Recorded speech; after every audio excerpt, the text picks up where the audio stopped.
Ashur was the first capital of the Assyrian Empire and the nucleus of its civilization. The city stood on the banks of the Tigris, about 350 kilometers north of Babylon. As early as the mid-3rd millennium, the city boasted a particularly impressive temple to Ishtar. In the interior, these prayer figures, as they were called, were lined up on small wall benches.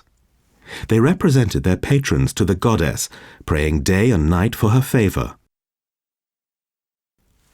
The priests placed offerings to the goddess Ishtar at small altars in the form of multi-story houses.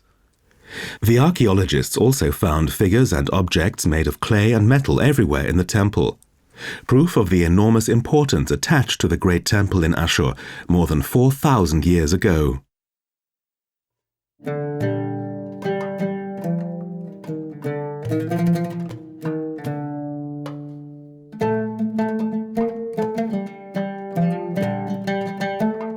By about 1300 BC, the Assyrians had become the dominant power in Mesopotamia. One of the most important rulers was Tukulti Ninurta I. He's portrayed here on this alabaster devotional plinth.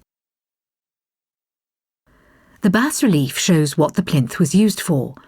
On the far right you can see an image of it with its double base.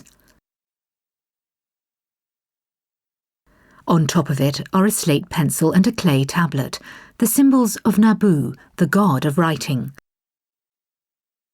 On the left, King Tukulti Ninurta is approaching. That's exactly how the king would have stepped up to the altar in real life. But what makes the relief so special is the second figure.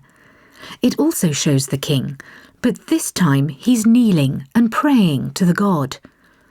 The royal beard, the typical robes with their decorations and the belt, the sceptre in the left hand and the armlet on the right hand, all the details are perfect.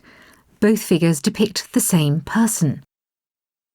So the relief shows how Tukulti Ninurta comes and kneels down.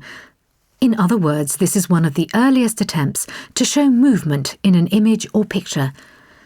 This small altar is something like a very early forerunner of modern-day films.